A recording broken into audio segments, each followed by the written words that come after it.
Bacaan dari kitab Yeremia. Para lawan Nabi Yeremia berkata, "Marilah kita mengadakan persepakatan terhadap Yeremia, sebab imam tidak akan kehabisan pengajaran, orang bijaksana tidak akan kehabisan nasihat, dan nabi tidak akan kehabisan firman. Marilah kita memukul dia dengan bahasanya sendiri, dan jangan memperhatikan setiap perkataannya. Perhatikanlah aku ya Tuhan, dan dengarkanlah suara pengaduanku. Akan dibalaskah kebaikan dengan kejahatan? Mereka telah menggali lubang untuk aku.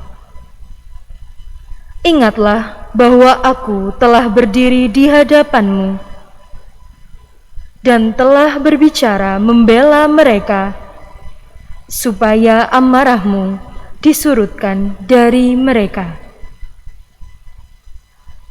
Demikianlah sabda Tuhan. Syukur pada Allah. Mazmur tanggapan dengan refren, "Selamatkanlah aku ya Tuhan oleh kasih setiamu." Refren, "Selamatkanlah aku ya Tuhan oleh kasih setiamu." Engkau akan mengeluarkan aku dari jaring yang dipasang oleh orang terhadap aku. Sebab Engkaulah tempat perlindunganku. Ke dalam tangan-Mulah kuserahkan nyawaku. Sudilah membebaskan daku ya Tuhan Allah yang setia. Refren, "Selamatkanlah aku ya Tuhan oleh kasih setiamu."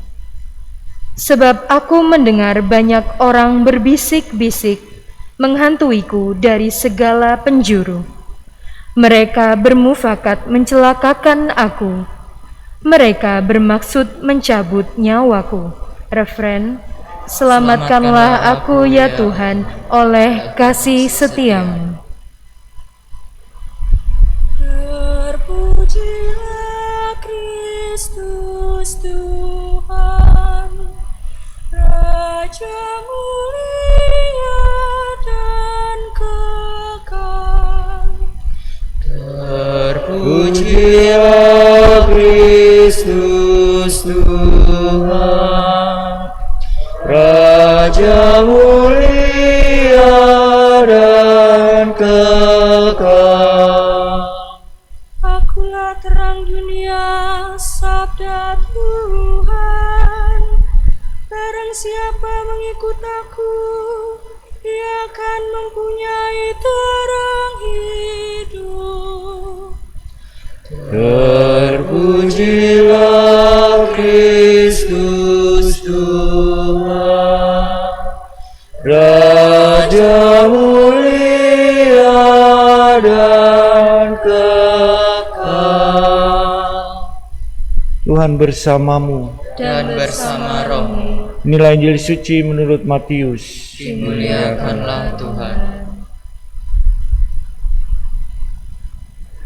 Pada waktu Yesus akan pergi ke Yerusalem, Ia memanggil ke-12 muridnya tersendiri dan berkata kepada mereka, "Sekarang kita pergi ke Yerusalem, dan Anak Manusia akan diserahkan kepada imam-imam kepala dan ahli-ahli Taurat, dan mereka akan menjatuhi Dia hukuman mati. Mereka akan menyerahkan Dia kepada bangsa-bangsa yang tidak mengenal Allah, supaya Ia diolok-olok, disesah, dan disalibkan. Tetapi pada hari ketiga Ia akan dibangkitkan." Maka datanglah ibu anak-anak Zebedius beserta anak-anaknya kepada Yesus, lalu sujud di hadapannya untuk meminta sesuatu kepadanya. Kata Yesus, "Apa yang kau kehendaki?" Jawab ibu itu, "Berilah perintah supaya kedua anakku ini kelak boleh duduk di dalam kerajaanmu, yang seorang di sebelah kananmu dan yang seorang lagi di sebelah kirimu." Tetapi Yesus menjawab, "Kamu tidak tahu apa yang kamu minta. Dapatkah kamu meminum cawan yang harus kuminum?" Kata mereka kepadanya, "Kami dapat." Yesus berkata kepada mereka, "Cawanku memang akan kamu minum, tetapi hal duduk di sebelah kananku atau di sebelah kiriku, Aku tidak berhak memberikannya. Itu akan diberikan kepada orang-orang bagi siapa Bapakku telah menyediakannya." Mendengar itu marahlah ke-10 murid yang lain kepada kedua saudara itu. Tetapi Yesus memanggil mereka lalu berkata, "Kamu tahu bahwa pemerintah bangsa-bangsa memerintah rakyatnya dengan tangan besi, dan pembesar-pembesar menjalankan kuasanya dengan keras atas mereka. Tidaklah demikian di antara kamu. Barang siapa ingin menjadi besar di antara kamu, hendaklah ia menjadi pelayanmu. Dan barang siapa ingin menjadi terkemuka di antara kamu, hendaklah ia menjadi hambamu. Sama seperti Anak Manusia, ia datang bukan untuk dilayani, melainkan untuk melayani, dan untuk memberikan nyawanya menjadi tebusan bagi banyak orang." Demikianlah sabda Tuhan. Terpujilah Kristus. Romo, saudara-saudari yang dikasihi Tuhan, hari ini kita mendengarkan Injil tentang penderitaan Yesus. Dan hari ini Yesus sudah mengetahui nasib yang akan menimpa dirinya. Oleh karena itu ia pun memberitahukan apa yang akan menimpa dirinya itu kepada para rasul. Tetapi mereka belum memahami semua itu. Begitu juga kita. Saudara-saudari yang dikasihi Tuhan, seandainya Yesus adalah manusia biasa dan bukan putra Allah, pasti Yesus akan berusaha melarikan diri. Tetapi disinilah tampak kealahan Yesus. Ia berani menjemput maut, ia berani menyerahkan dirinya kepada para tangan penguasa yang berlaku tidak adil.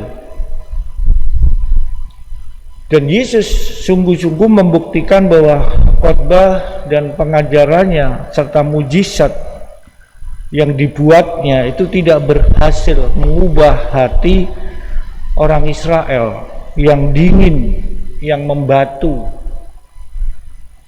Dan Yesus memberikan kesaksian hidup dengan menyerahkan nyawanya bagi keselamatan umat manusia.